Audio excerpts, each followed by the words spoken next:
Okay, welcome everyone.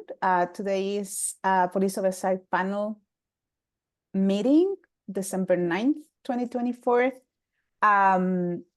So we have quorum to start our meeting, and I'm going to start with reading our land acknowledgement. We acknowledge the Arapaho, Ute, and Cheyenne tribes, the traditional custodians of the land on which the Police Oversight Panel and Boulder Police Department operates, and pay our respects to their elders, past and present. I'm also going to remind the panel about our community agreements that we set forth to our work in the way that we treat each other and the way that we handle our business. So I want to welcome the public. Going to also welcome any members of the press if they have joined. And I'm going to welcome our panel members. Thank you, everyone, for being here. Just a couple of things before we start. We ask members of the public to use the Q&A option that is at the bottom of the menu. I'm also going to remind panels that not to use the chat open to everyone. If any communication is necessary, we can do it one-on-one. But we shall not use the chat open to everyone. Also for members of the public, we will answer small kind of questions during our meeting while we're using the Q&A option, but we will save bigger questions that require more time to respond to the end to public comment. Okay, people also can submit their complaints and contact the panel via our website at bouldercolorado.gov/services/police oversight, or you can email us to our panel email, policeoversightpanel@bouldercolorado.gov. Also, just want to remind everyone that the panel's meetings are posted in the website, as well our agenda and further minutes for past meetings. So the first order of business will be to approve the agenda for tonight. So I'm going to ask for someone to move to approve the agenda that we have for tonight. I so move. We need a second. Seconded. Panel members, if you can vote, please say aye. Aye. Aye. Cool. Thank you. So our agenda is approved. The next item in the agenda, and I think I skipped something, so we need to do roll call to know who's present. So sorry, we voted, but it's the same people. So I'm going to call your name and you can say you're present, I guess. Jason, you're on by my face in the screen. So Present. great. Abigail. Present. Chico. Lizzie. Here. Alan. Who left the camera for a second? We can come back to Alan. AB. I'm here. Great. And we will be waiting for Alan in a second. Okay, well.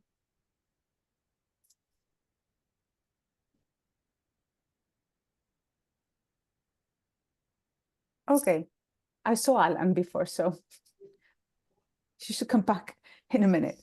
Okay, next in our agenda is the approval of the minutes from last meeting. So I'm sure we'll review the minutes that were sent to us. Okay, great. So I'm gonna entertain a motion to approve the minutes.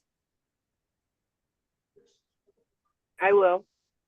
Okay, we need a second. I second. Thank you, Abigail. panel members, if you can vote, please, approving the minutes from last month meeting, say aye. Aye. Aye. Great. So everyone, we don't have Alan's vote though.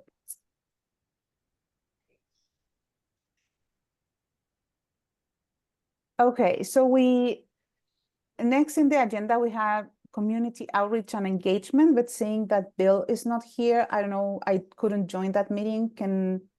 Did anyone attend that meeting? Or Sherry, maybe you can give us a short. I panel. can We speak have to it, actually. Thank you, Milan. Milan has joined.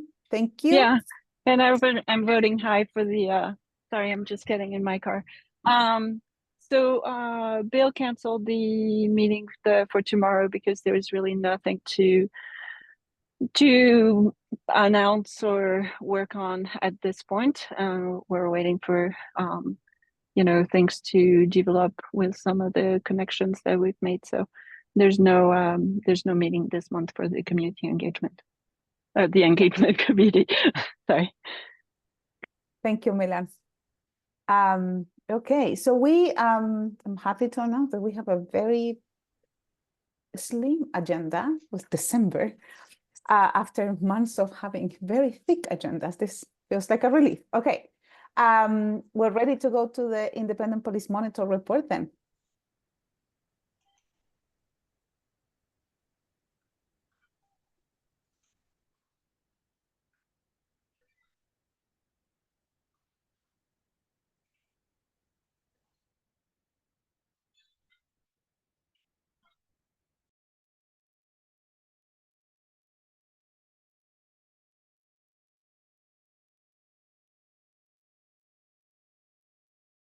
Okay, do people see this in a format that makes sense? Okay, thanks, Soledad. See you nodding. I've lost many of you on my little screen. Okay, so going for the Independent Police Monitor's report for December of 2024. I would like to share that we have case data. So full case file reviews completed in November of 2024 were 4. Thank you all of you who participated in those, some of them at somewhat inconvenient times around the holidays. 2 full case file reviews were completed and still pending police department disposition, and there are 10 cases currently awaiting panel review. Starting the cases that were completed, we have MI 2024-028. Officer 1 was dispatched to a parking structure in response to a 911 call of a man cursing at people who was described as smoking a pipe and thought to be high. Upon contact, Officer 1 kicked away a large knife from the man, who was initially compliant. When Officer 1 erroneously told the man he was under arrest, the man became uncooperative. Officer 1 repeatedly gave instructions to the man, who continued walking away and not cooperating. Officer 1 performed a takedown on the man, who was handcuffed by other assisting officers. This complaint was generated internally by BPD leadership upon review of the use of force report. Officer 1's first allegation was Rule 5, police authority and public trust, arrested the man. The panel recommended that this allegation be exonerated, and the department was in agreement. The second allegation, Rule 1, compliance with values, rules, and general orders. General Order 201, report writing, did not include the elements of each criminal charge issued against the man. The panel recommended that this allegation be sustained and that the officer receive verbal counseling and training. And the department's final decision was that this allegation was also sustained with verbal counseling. Officer 1's additional allegation, Rule 6, use of force, performed a takedown on the man. Both the panel and the department exonerated that allegation. Another allegation, Rule 1, compliance with values, rules, and general orders, engaged in physical tactics prior to the arrival of an assist unit. The panel recommended exonerated, and the department agreed. And the final allegation, Rule 4, respect for others, initiated the interaction with the man aggressively. The panel recommended that this allegation be sustained with a 1-year written reprimand and de-escalation training. The department's final determination was not sustained, but they determined that verbal coaching and training, including de-escalation and officer safety, was appropriate. The panel further opined that the Officer 1 did not appear to display empathy towards the man, but instead initiated the confrontation aggressively. Officer 1's aggressive approach needlessly escalated the interaction, and Officer 1's conduct does not accord with the de-escalation training provided by BPD.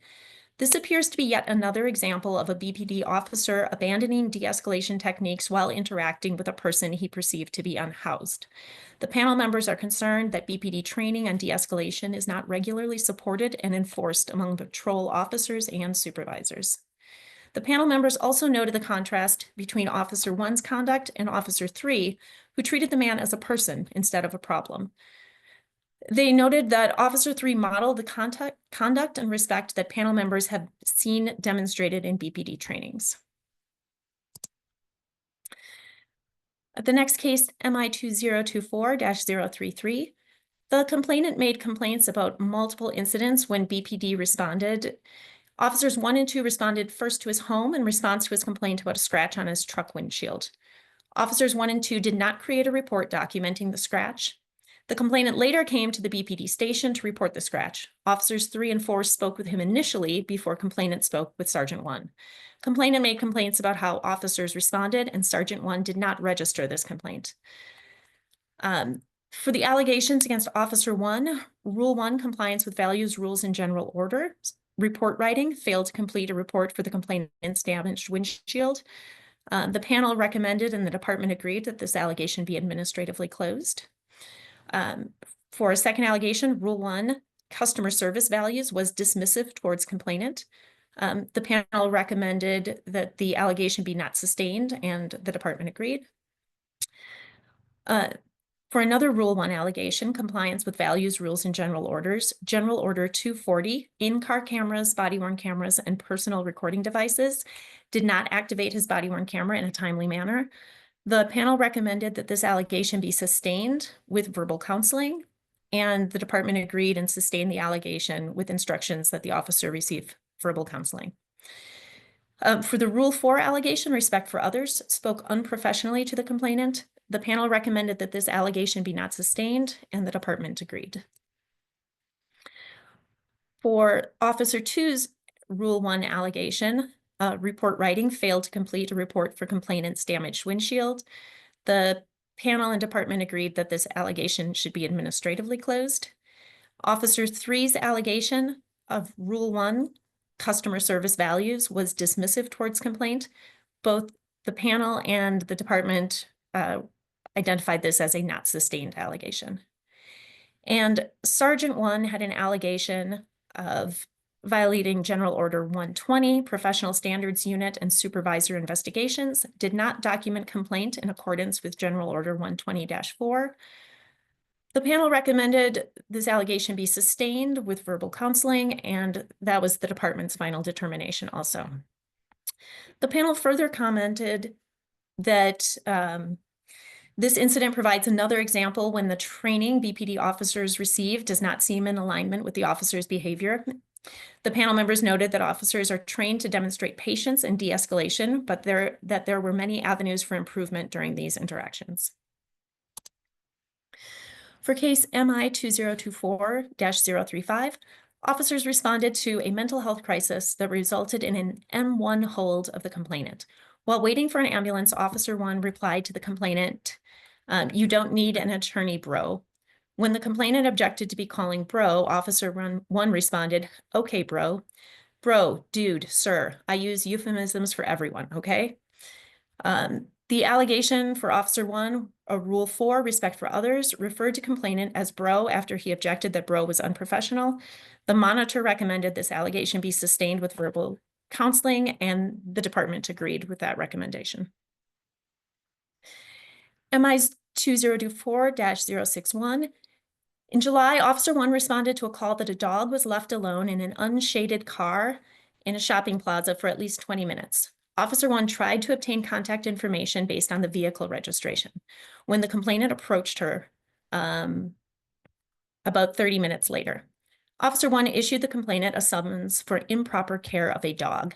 The complainant alleged that Officer 1 was a liar and harassed and intimidated her. The complainant did not respond to attempts to learn what alleged lies were made by Officer 1. The allegation against Officer 1, Rule 4, respect for other, harassing and or intimidating towards complainant. The monitor recommended this allegation be unfounded in accordance with General Order 120-1, Section 8, but did recommend verbal coaching, and the department agreed with that recommendation. MI 2024-070, an anonymous complainant left a voicemail to report that a BPD vehicle ran a stoplight. The complainant did not provide information about the reported date, time, or location of the incident, and did not respond to further attempts to contact him for this information. Against the unknown officer, Rule 2, conformance with laws, Boulder Revised Code 7-4-3, obedience to red signal required, failed to stop at a red light. I recommended that this case be closed employee unidentified, and the department agreed with that recommendation. MI 2024-072, Officer 1 responded to a trespassing call and interacted with complainant outside of the business. Complainant alleged that Officer 1 threw him to the ground. Body-worn camera established the complainant voluntarily sat on the ground, independent of instruction, and was not thrown to the ground. The allegation against Officer 1, a Rule 6 use of force, threw complainant to the ground. The monitor recommended that this allegation be unfounded in accordance with General Order 120-1, Section 8, and the department agreed. MI 2024-074, officers responded to a call for trespassing from security guards at a shopping plaza. Upon arriving at the scene, security officers identified the complainant as the man who disobeyed establishment rules, would not cooperate, and then refused to leave the property. Officer 1 issued the complainant a trespassing summons and called a sergeant as requested by the complainant. The complainant alleged that he was racially profiled. The allegations against Officer 1, Rule 1, compliance with values, rules, and general orders, General Order 101, unbiased policing, profiled complainant on the basis of race. The monitor recommended that this allegation be unfounded in accordance with General Order 120-1, Section 8, and the department agreed. Regarding the second allegation of Rule 5, police authority and public trust, cited complainant for trespassing, the monitor recommended that this allegation be exonerated in accordance with General Order 120-1, Section 8, and the department also agreed. MI 2024-075, officers responded to the complainant's call that he was being harassed by security. Upon arrival, officers spoke with multiple parties, including the complainant's security officer and witnesses. While officers were present, the complainant told the security officer, "I'm going to fuck you up." The complainant received and pled guilty to the summons for threatening bodily harm. PSU alerted the CERT team, who reported they were already aware of the complainant. For the allegation, Rule 1 allegation against Officer 1, General Order 203, investigative responsibility and case assignments, failed to conduct a sufficient investigation. The monitor recommended that this be unfounded in accordance with General Order 120-1, Section 8, and the department agreed. For the Rule 5 allegation, issued a summons to the complainant. The monitor recommended this also be exonerated, and the department agreed with that recommendation. Officer 2 had the same allegations that were recommended unfounded and exonerated by the monitor, and the department agreed.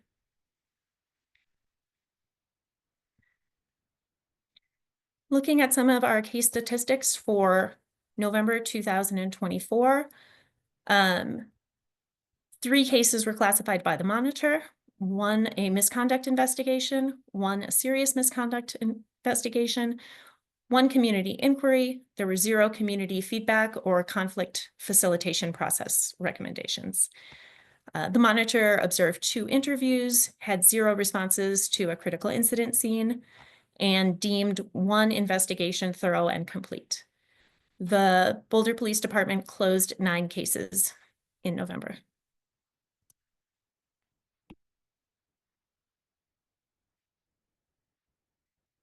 Regarding the open docket that we have, as of December 4th, there were 49 cases that were open. Of those, 27 are are classified, 10 are pending monitor classification, and 12 of them were in PSU preliminary investigation status. Regarding our open cases for 2024, all cases that were classified in Q1 and Q2 are either closed now or they're being prepared for panel review. And all Q3 cases are either finalizing interviews or have been deemed thorough and complete and are in chain of command review. Regarding the December 17th, 2023 fatal officer-involved shooting, my understanding is this file is still in the process of being prepared for panel review. The sergeant who is in charge of that file was on vacation for 2 months or 2 weeks in November, so I was not able to get an update.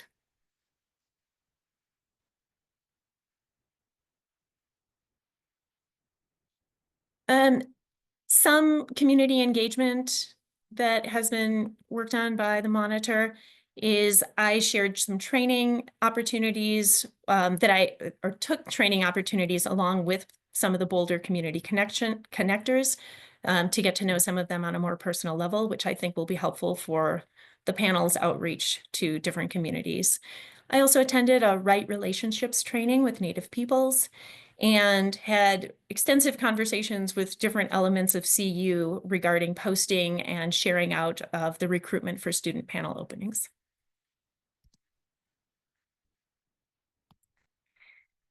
Does anyone have any questions?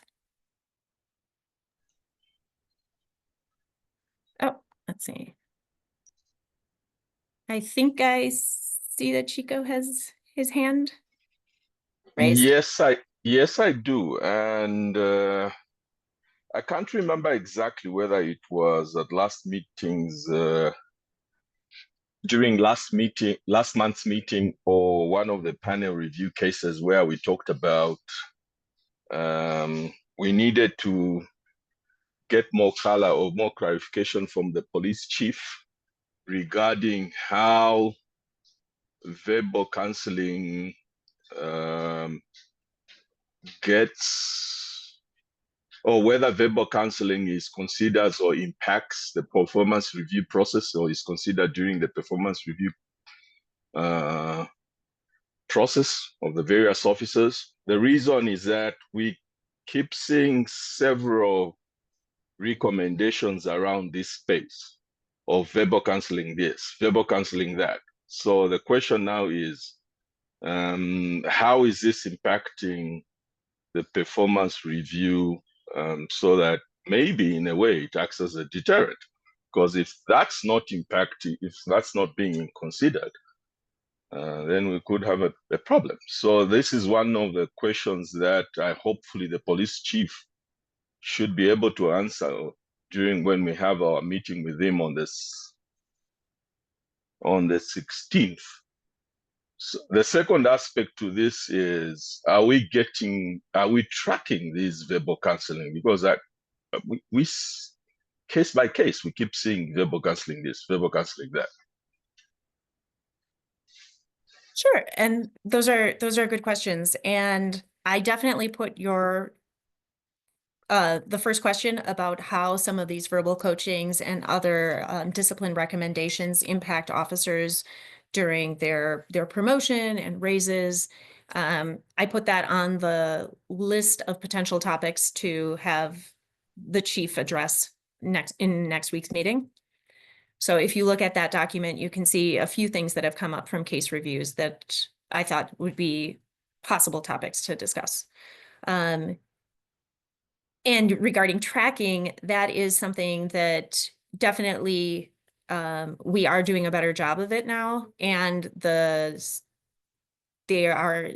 department is in process of finalizing some changes to General Order 120 and making sure that the Axon case standards, which is the case management system that we use, will be tracking those recommendations so that we'll have a better understanding of which officers have received verbal coaching. When it is something that is recommended, either verbal counseling or verbal coaching, that is something that we can see on the officer's history. When it's recommended by through the disciplinary process. So that's something we currently can see. Just a quick note, Selena, AB is in the attendee group. Thank you.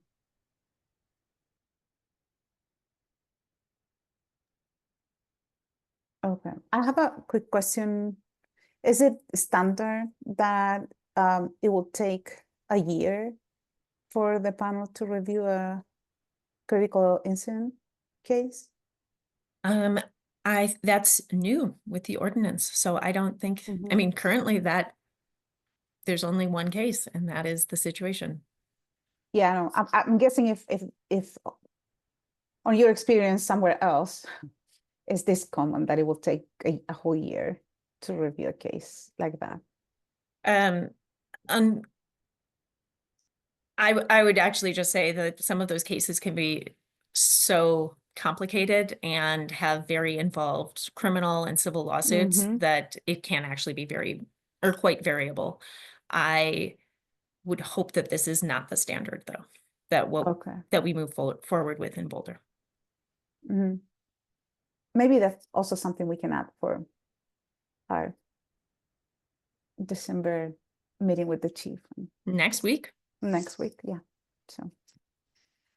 Okay. So I'm sorry, I thought go I ahead. saw another hand up somewhere.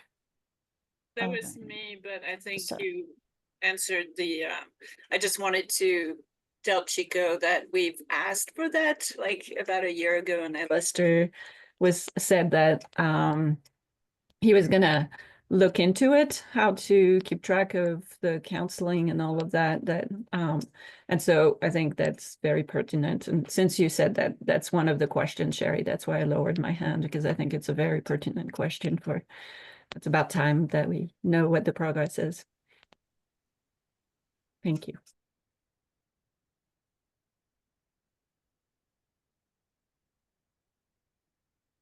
Okay. So next item in our agenda is panel updates, guest speakers, and ad hoc items. So the first one here is meeting with the chief on December 16th. That I understand we are having it virtual. Thank you so much. That's helpful. Any question, comments around that? Please raise your hand. Yeah, no, good. Okay, keep moving.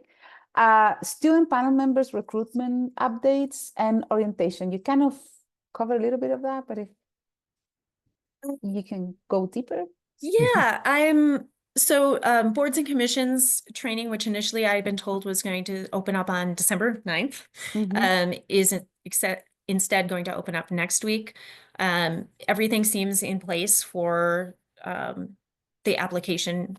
We've already received, I think it's 10 or maybe 11 people who've expressed preliminary interest, which last year we had 6 students in total. So I'm pretty pleased so far with that. And if you know people who would meet the requirements of attending an institution of higher learning and living in Boulder or attending that institution in Boulder, who you think would be a good candidate for the panel, please share that out. I will definitely be sending the live link to panel members once that actually activates on the 16th. But I'm really excited about that. I have not finalized what the actual like vetting and interviewing process will look for. But if anyone is interested in helping out with that, we will probably be looking for 1 or 2 panel members to join in with interviews.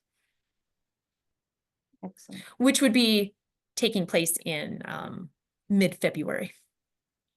And along with that, I don't know if any of you saw this. I sent it out shortly before the meeting started, just a placeholder for a full day of training on March 1st, which is going to really be geared towards the new panel members.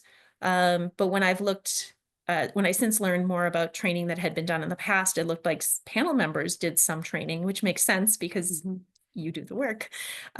So we also will probably be looking for some assistance in not only developing what training would be appropriate, but seeing if any of you want to step up and actually do the training. And also, I learned that on January 14th, there is going to be a meet and greet for all of the boards and commissions and the panel at Penfield Tate in the afternoon. And I sent a calendar invite to all of you. I would really love to have, you know, at least one, ideally 2 or 3 panel members, possibly a current student panel member. But those are, there's a lot between now and then, but I did want people to be aware of some of those dates so they could keep them open on their calendar. Okay, thank you. Milan, you have your hand up. Yeah, I just wanted to say that I just this last Saturday with Serge, we had a film, our last film of the year with conversations, and we I did make a call there for students because there were quite a few younger people, and a couple of them were interested, and another one said that she has broadcasted it to an organization in Boulder of young people who are doing climate actions. And so hopefully we'll have more students. Thank you so much. That's great, Ellen. Yeah, it was easy. But what was interesting is that actually they looked really interested. So that was the good part. I realized as I was thinking about this, how fortunate we were with our student panel members, and given how they both really stepped up this past year and, you know, took on, I don't think they did the bare minimum in any way, shape, or form. So Abigail, you and Luna, we really hit the jackpot. And I hope we can do it again. I'm not joking. I'm very serious about that. So I really appreciate the work that you've done, and yeah, just very, very grateful and admiring. This is a time where we need like love emojis all over. Thanks, y'all. Law students are chronic procrastinators. So once the link goes live in January, I'm going to be pushing it out to lots of the offendee organizations at the law school. Once the link goes live next week, until the end of January. Well, yes, once the link goes live and then after finals, then it'll be a time.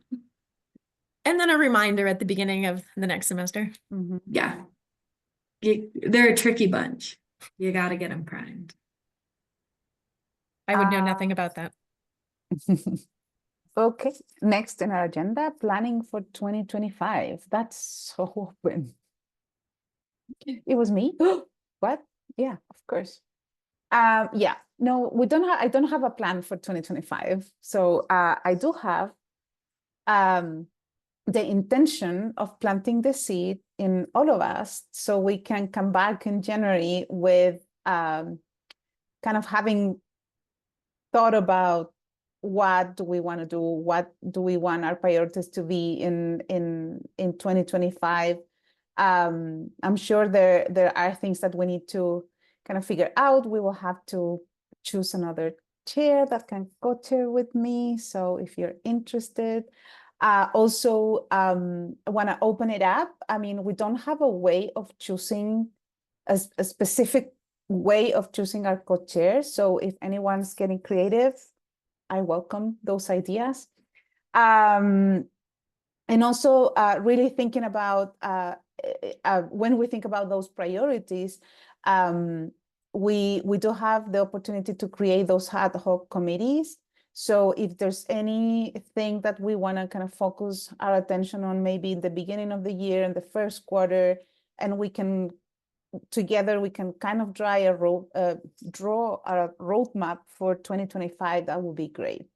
I do think that we have some data interest and questions that we might want to kind of fine tune. So if we can, I guess the invitation is to come prepare in January to talk about that and get creative and put things into writing so we transform ideas into plans. Okay, thoughts, comments? Jason. Okay, so this whole de-escalation thing, I worked on a little while ago for a case. And I at one point sent out to the emails a variety of things that could be read Mhm. but I know it's a huge thing. And while I can't commit, I plan on combing through all of that and trying to make a presentation to this group that, along with source materials, that would explain where de-escalation came from, how it's used in certain areas, and its results, and what its basic ideas are. I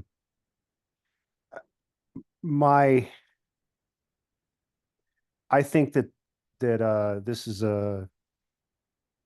maybe too thin of a description, but I have a recollection of us in a use of force class basically saying, where the officers said something like, the best way to de-escalate a situation is to put somebody in custody.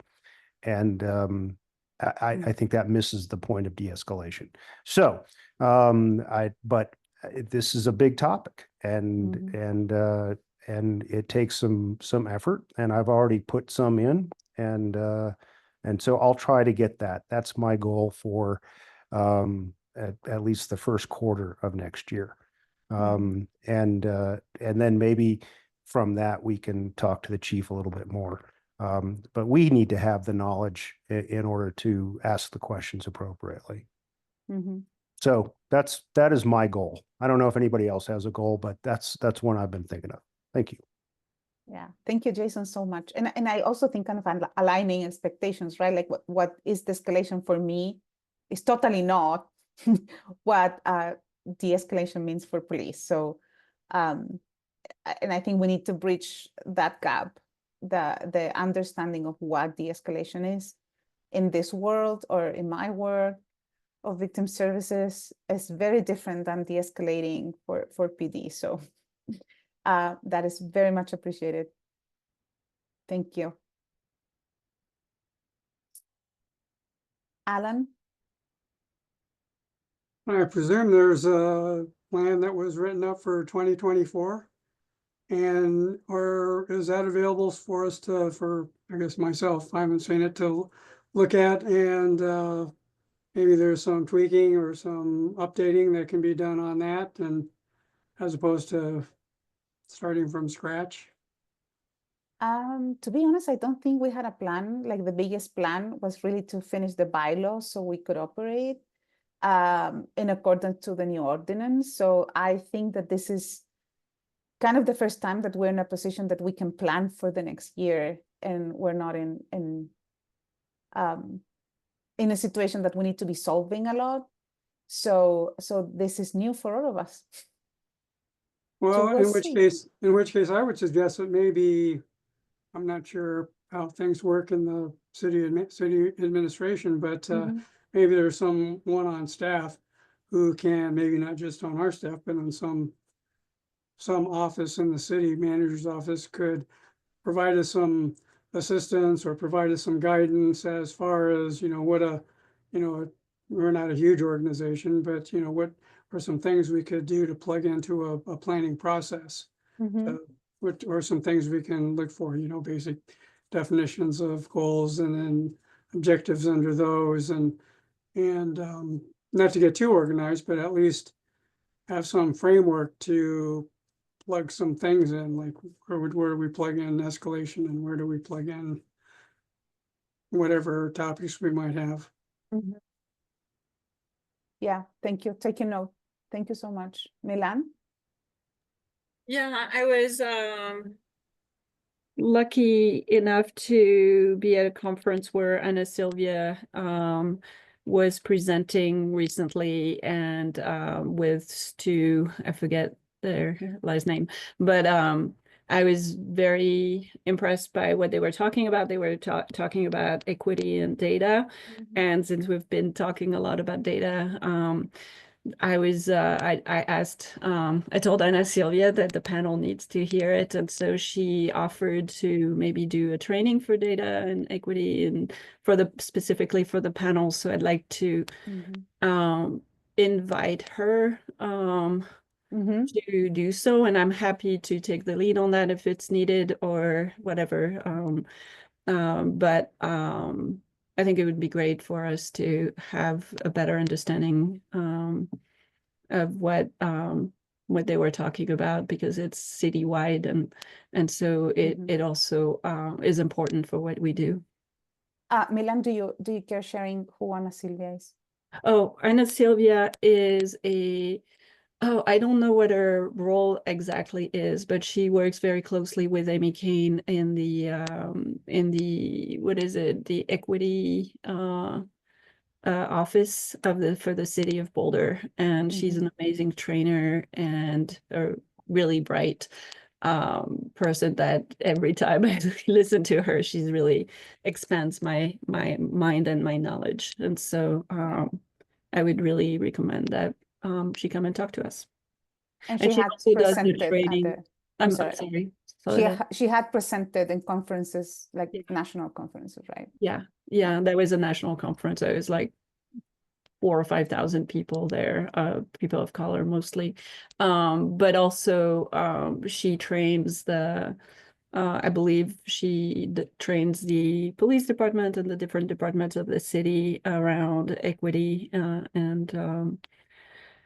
DEI. So I think it's always good to have reminders of that. Thank you, Milan. And we might take you up on that, leading that connection. Yeah. Right? I'm happy to. Okay. Oh, thank you, Sterling. So she's Equity and Belonging Policy Advisor for the city. So wealth of knowledge. Okay. Cool. So we have a couple of to-dos. Thank you so much. So moving on, according to our new bylaws, we can proceed to open our mic to the public. So I don't know, I can see exactly if we have people from the public. Yes, Yep. we do. Okay. Okay, so before we open up, and I'm looking to the side because I have my other monitor there, not because I'm distracted. So every member of the public will be asked if they like to comment and unmute themselves to answer. The public will get 2 uninterrupted minutes to comment. If there is an interruption or loss of connection, the clock will be stopped. We will give verbal notice at when there is 20 seconds to the end. And the city staff facilitator will mute the feed at the 2 minutes. Panelists, you may offer short responses at the end of the comment. And we can pause between each comments to facilitate this conversation. Sherry, if you can ask the public to unmute and comment when we're ready to. I'm reading, I'm following exactly what it says here. And then I'm gonna keep a watch. I don't know if we can find, Selena, do you think we can find a watch clock to count the 2 minutes? Okay, cool. Yeah, give me 1 sec.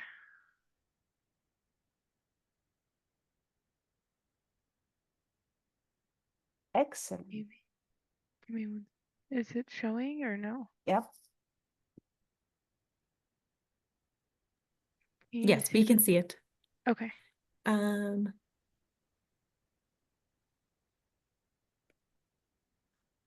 The person identified as Garth L. from the public, would you like to speak?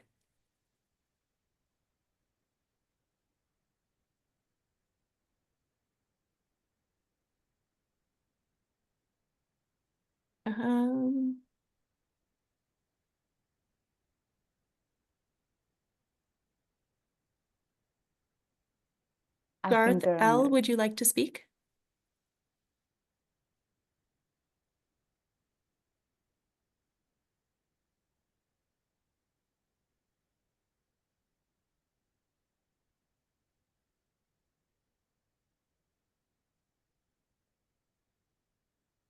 Was there anything in the chat or Q&A or anything from a member of the public? No?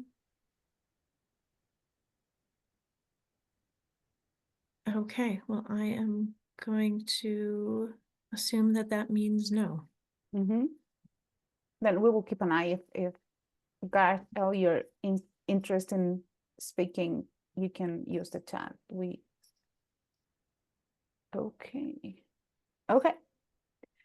So next on our agenda is closed session. So we will meet privately for a few minutes and then we'll be back. We don't have a big. I don't think we need anything at all more than 10 minutes, maybe even 5. Okay, perfect. Perfect. So Selena, you can do your magic. And we'll see you in a minute, Sterling.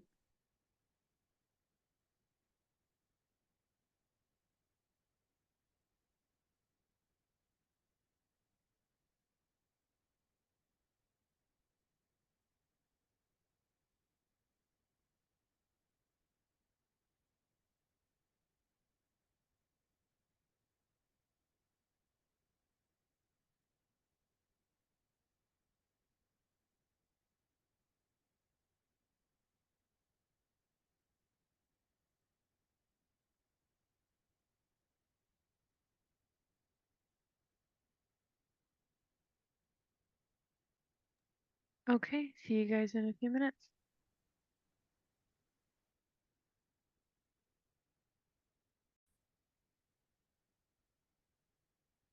Did we miss Selena? Oh, Selena, yeah, there you are in my corner. Okay.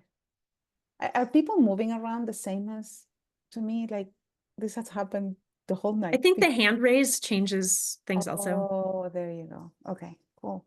Oh. AB. I'm jumping back in the car because we have another soccer practice. I don't vote early? understand. I don't understand club soccer, but I will be back on and asked to get back in the panel in about 5 minutes. Okay. AB, Do you want to vote really quickly? Yeah, yes. Okay. If you have a minute and we can vote. Yes. Okay. So I'm gonna read just the first part of the case and then we vote. Okay. So this is a serious misconduct case SM 2024-003. Date of the incident was October 3rd, date of notification October 4th, 2024. This is a code enforcement officer. Rule 2, conformance with laws. Rule 8, conduct. Rule 8, conduct. So after reviewing the case, I will ask the panel how to vote, and I'm going to call each one of you to vote on it. So Jason, to review this case? Yes. Lizzie, to review this case? Yes. Alan? Yes. AB? Yes. Milan? Chico? Yes. Abigail? Yes. And I vote yes too.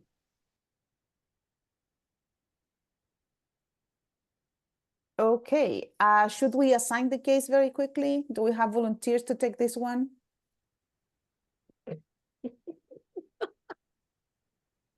Okay. Did you get that, Selena, Jason, Lizzie? I think it's everyone but Chico and Abigail. I think Yes. is that correct? Oh, okay. Everyone but the person who's timing out of panel service. Okay. Okay. Can I jump in the car now? Is that okay? Absolutely. Thank Okay, you I'll be so back much. in Drive 5 safely. minutes. I'll be back. I don't know if we're going to keep going. So if we don't answer, we were gone. We have only one more item. So Happy holidays. okay, so we have we voted, we assigned the case. Do we need to check assignment status? Well, I think we're good, right? Okay. With that, we have flown through our agenda for the month of December, the last of the year. And I will entertain a motion to adjourn. I move to adjourn. Second. Thank you, Abigail. Thank you, Seconded. Marianne. Okay, thank you, everyone. I hope you have great holidays. Just to let you know, I'm going to join you from Chile next month. I'm visiting family, so I won't be here. I'm flying tomorrow. Safe So travels. thank you so much. Thank Thank you. And hope you have a great time this time of the year, whatever it is that you celebrate on. Have a good night. See you next week. Bye. Everyone. Bye.